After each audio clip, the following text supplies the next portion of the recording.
Let's review how we can use the lookup formula in Excel. The place that we noticed we could use it early is in our gradebook file. We can tell ourselves when we look at each assignment. So for example, if Al has an average of 83, we could look up on a letter grade table to see what we want and just type in a letter grade.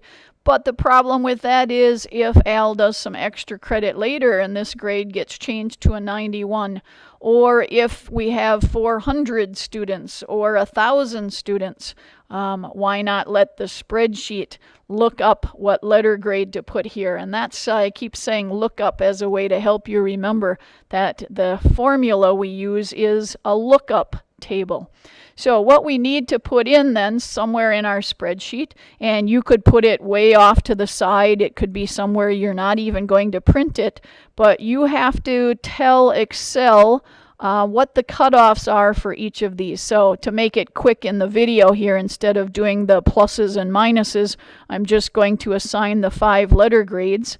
And the letter F is going to be assigned as soon as you have more than 0 points. The letter D is going to be assigned if you reach 60. C if you reach 70. This is an easier grade scale, by the way, than the one I'm using for you guys in class. A B for an 80, and as soon as you have more than 90, you would get an A. So it is important, I made a note here, the lookup formula, these have to be in ascending order, so small to large.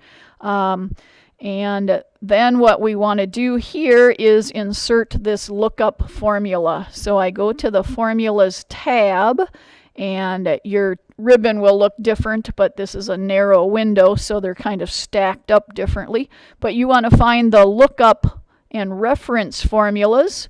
Go to the pull-down menu, choose lookup. There's also horizontal and vertical lookup. Don't choose those. We want to just choose lookup. And there's 2 different formats. Go ahead and pick this first one that has 3 arguments in parentheses. Click OK. And then we get a dialog box of steps here to fill in.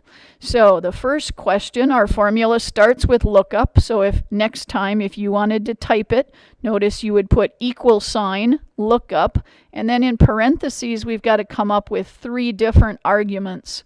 So this function dialog box takes us through this step by step. So in the first box, what are you looking at? We're looking right now at this. Al Abel has an 83, so that's the average we're looking at. So that's the lookup value. We want to find out where does 83 fit over in this table. So we chose the 83 cell, and now we have to choose the set of cutoffs, and vector just means an ordered list. So our lookup vector, I go from small to large, and so that tells us that our cutoffs are in column F, row 2 to column F, row 7. And we've got one tricky thing we've got to think about that we haven't done before.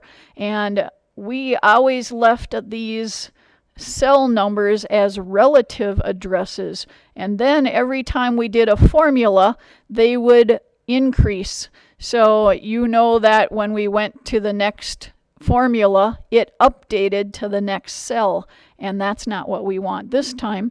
Our cutoff is going to stay in exactly the same place for Al Abel as it will for Bob Baxter. So we don't want the row or the cell to change. So we're going to use what's called an absolute address. I wrote it over here. And an absolute address is when you do not want your formulas to increase the row or column numbers. And the trick is to put a $sign before the column name and a $sign before the row number. So we can just type those in here as one option to make these fixed or absolute addresses. So our formula will always, our lookup table will always be in the same place. Okay, so we're looking up where does 83 fit into this vector of numbers.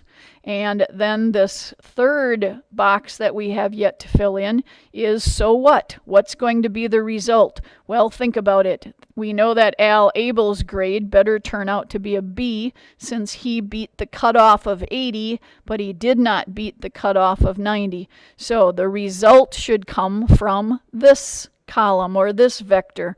So the result vector would be telling Excel pick one of these values. And then we know that the same table is being used. It's not a relative formula, so we need to have dollar signs again to make these absolute addresses. And then when we click OK, we'll know this worked if Al gets a B, and he did.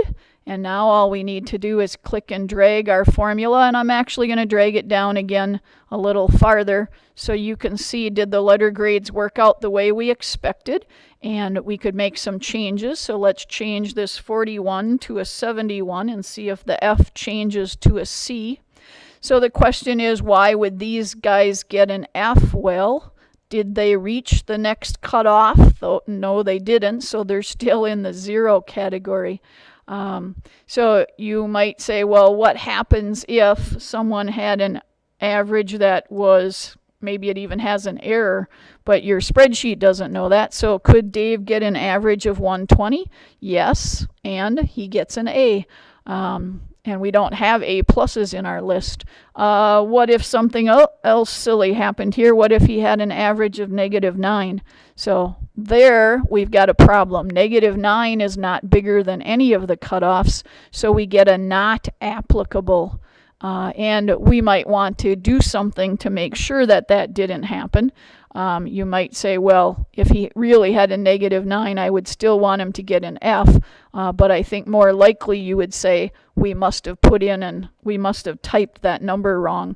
So later on we will look at spreadsheets and see how is it that we can guarantee that no one puts in a value that doesn't work. So these could stay here, or we could delete them, but they're here if you add more later. So if we added a 67, if we added a 78, then these grades would update along the way, or a 99. So if we added more students, or you could just go back, highlight those cells, and delete them.